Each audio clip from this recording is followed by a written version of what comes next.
নবম দশম শ্রেণীর গণিত ক্লাসে তোমাদের সবাইকে স্বাগতম। আমরা করতেছিলাম ত্রিকোণমিতি অনুশীলনী 9.2।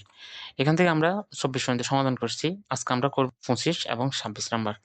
25 নাম্বার অঙ্কটা আমাদের বলছে সমাধান করো 2 sin square theta 3 cos theta minus 3 equal 0 হলে থিটা সূক্ষ্মকোণ। যদি সমাধান করো বলে, তোমাদের আগের অঙ্কগুলো থেকে বলে আসতেছে, যদি সমাধান করো বলে তাহলে এখানে কোণ যেটা দেওয়া থাকবে ওইটার মানটা বের করতে হবে। এখানে আমাদের কোণটা হচ্ছে কি থিটা, তাহলে এখান থেকে আমাদের থিটার মানটা বের করে আনতে হবে। আর এখানে একটা শর্ত বলছে যে থিটা হবে সূক্ষ্মকোণ। সূক্ষ্মকোণ মানে হচ্ছে কত? 0 ডিগ্রি থেকে বড় এবং 90 ডিগ্রি থেকে ছোট, অর্থাৎ থিটার মানটা এর মধ্যে থাকতে হবে। তাহলে আমরা অঙ্কটা সমাধান করি। আমরা প্রথমে নিলাম 2 sin square theta plus 3 cos theta minus 3 equal 0। এখানে দেখো এটা sin স্কয়ার থিটা, এটা হচ্ছে cos স্কয়ার থিটা। তো এটার উপর যেহেতু স্কয়ার আছে তাহলে এটাকে আমরা একটা সূত্রের মধ্যে ফেলতে পারতেছি। তোমরা মনে রাখবা sin স্কয়ার থিটা ইকুয়াল হচ্ছে 1 মাইনাস cos স্কয়ার থিটা। তিনবার এটা পড়লে মুখস্থ হয়ে যাবে আশা করি। তাহলে 2 ইনটু sin স্কয়ার থিটার সূত্র করলাম আমরা 1 minus cos square theta plus 3 cos theta minus 3 equal 0। এখন দেখো এখানে আমরা গুণ করি। 2 দিয়ে যদি আমরা 1 কে গুণ দিই 2 into 1 is equal to, আর মাইনাস এখানে রাখলাম, আর 2 দিয়ে যদি আমরা cos স্কয়ার থিটা গুণ দিই তাহলে 2 cos square theta plus 3 cos theta minus 3, এটা আমাদের এখানে ইন্টার অবস্থায় থাকলো। এখন আমরা এখানে কি করব, মাইনাস 2 cos স্কয়ার থিটা এটা আমরা রাখলাম, প্লাস 3 cos থিটা এটাও রাখলাম, আর এখানে মাইনাস 3 আর প্লাস 2, মাইনাস 3 থেকে প্লাস 2 চলে গেলে আমাদের থাকবে কত? মাইনাস 1।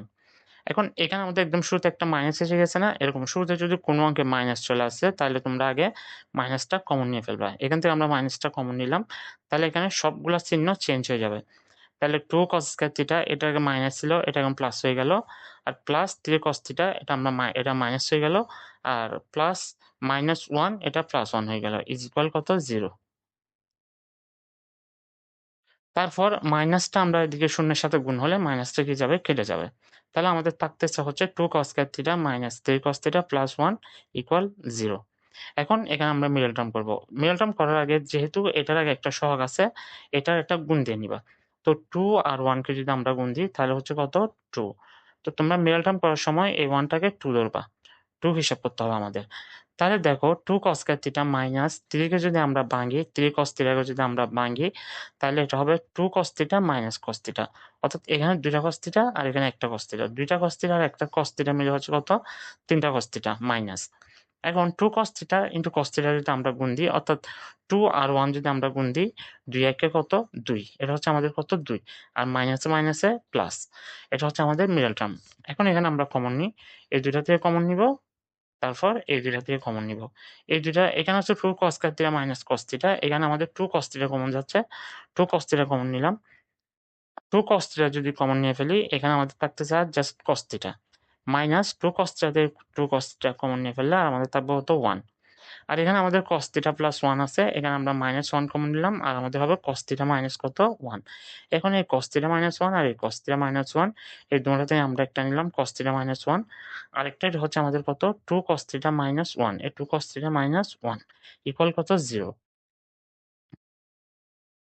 এখন আমরা হয় লিখে আমাদের এটা সমান একবার 0 হবে, আবার এটা সমান আবার 0 হবে। তো প্রথম আমাদের হবে cos থিটা মাইনাস 1 সমান 0। তো আমরা নিলাম cos থিটা মাইনাস 1 সমান 0। তাহলে cos থিটা ইকুয়াল হচ্ছে আমাদের কত? 1। এদিকে মাইনাস আছে, এদিকে গেলে প্লাস হয়ে যাবে। তাহলে cos থিটা সমান আমাদের হচ্ছে cos কত মান? 1, এটা আমাদের বের করতে হবে। দেখো cos 0 ডিগ্রি মান 1, এখানে আমি cos টা লিখি নাই, cos টা তোমরা লিখে দিবা। cos 0 ডিগ্রি মান হচ্ছে কত? 1।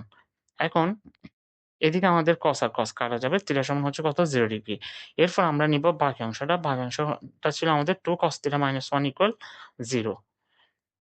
তো 2 cos থিটা ইকুয়াল হবে 1, আর cos থিটা ইকুয়াল হবে 1 টা এদিকে ইনটু আছে, এদিকে গেলে ভাগ হয়ে যাবে, পাশে গেলে ভাগ হয়ে যাবে। তো cos থিটা সমান cos কত মান? হাফ। cos 60 ডিগ্রি মান হচ্ছে হাফ। এখন এখানে cos আর cos কাটা গেল। থিটা সমান কত? 60 ডিগ্রি। তো এখানে আমাদের 0 ডিগ্রি আছে। 0 ডিগ্রি যেহেতু সূক্ষ্মকোণ নয়, তাহলে আমাদের উত্তর হবে থিটা ইকুয়াল 60 ডিগ্রি। এটা হচ্ছে আমাদের নির্ণেয় সমাধান। এটা হচ্ছে আমাদের উত্তর।